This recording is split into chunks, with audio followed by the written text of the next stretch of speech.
Okay, here we are at the Rochester Brewery, home of Genesee beer. The actual is North American Breweries. They make Genesee, Dundee, Pyramid Brewing, Pyramid beers. They make and a few other brands. But their flagship, I guess, is Genesee, right? It's probably their major volume. So first I have the Genesee 12-horse ale, which has more or less been, as the guy told us, discontinued. They're only making it here at the pilot batch brew, the brew house. It's called the brew house. No longer sold in bottles or cans at the store. Right. I guess the sales weren't good, but people probably asked for it so much here, they just started. Probably no problem to make it for here. So here it is. Never had it, don't know many specifics about it, except that it is sort of kind of legendary product.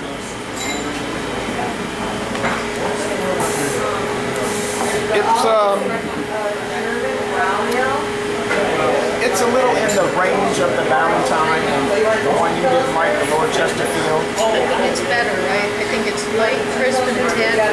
And honestly, half the people I brought the Lord Chesterfield back home to didn't like it. Half did, half did not.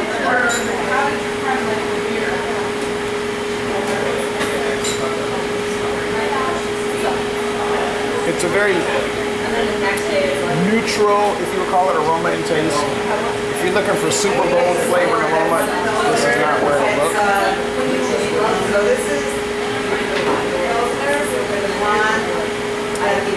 It's got a little corn adjunct thing going, like maybe along the lines of Valentine, like I said, or even a Pabst Blue Ribbon, oddly, which is a lager. This is an ale. You know, I'm working from memory. I'm not sitting here drinking PBR. I know what you mean, though. It's crisp, but it's malty. It's a back taste. Well, it's not what you're expecting from an ale. But yeah, it's maltier, I think, in its flavor than people are thinking of. That's why I like it. It has a hop presence. Mild, but I would think the IBUs are probably around 18.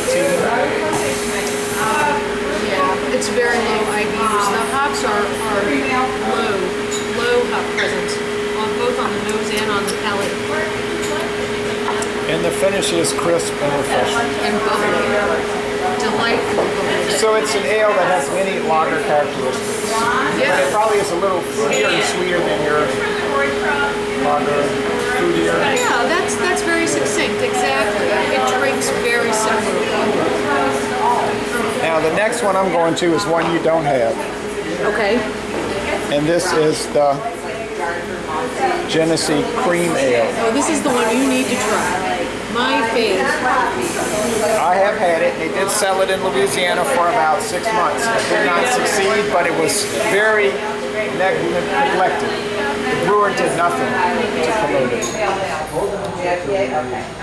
Same kind of neutral aroma, slight sweet aroma, slight beer, but nothing heavy in the aroma.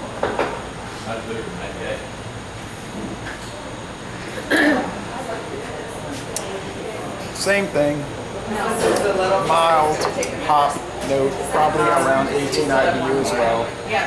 When we had the bottle and can, I do not pick up that cream cheese cake dressing. And when I had the bottle and can Genesee Cream Ale, this is draft, I did pick up, you know, the Duncan Hines cream cheese cake frosting. Cake frosting, not dressing, frosting. And so it doesn't have that here in the draft. And I guess draft and can and bottle, it does make a difference. And that was a little off-putting to me, honestly. Because how much cream cheese dressing would you, cream cheese icing would you want to consume, Yeah, right? not too much. It's crisp, it's clean, it's refreshing. It's very similar to the 12-horse, honestly. I don't think it's a big trade-off if you're not getting 12-horse. I think that the Genesee Cream Ale is probably very similar. But I think it's higher ABV. I think it's, I believe it's 5.2. And if I recall, I think the Lord Chesterfield was 4.8, maybe. Not the Lord Chesterfield, the 12 horse. Yeah. Sorry, I always confuse those two. Thirdly, I was doing the alt. What did rate beer call an alt? A German brown ale? Well, it looks like a Newcastle, which is English brown ale, obviously. Doesn't smell like Newcastle. It smells... Well, this is really strange. It has very mild coffee and tea notes. Bread, dark brown, sweet bread with honey note. Now that is something else. I can't get over this. I do wish these samples were bigger. For $3, I don't think you can go wrong with the samples that they gave. Four beers in your flight for $3.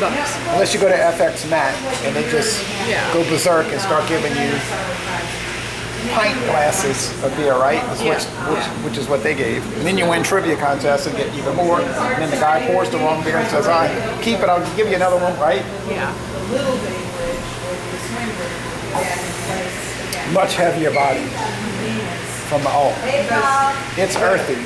You're getting a little of that cellar mold and that potting soil. You're not liking the Hefeweizen. No, I do.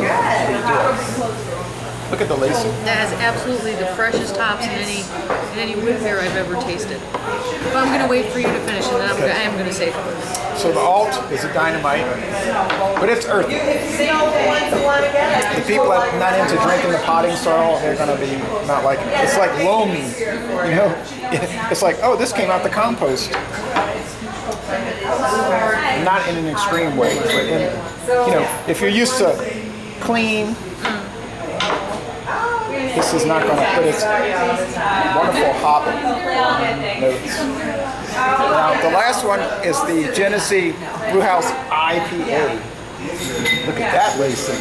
I thought that was an exceptional IPA. This is a snow event.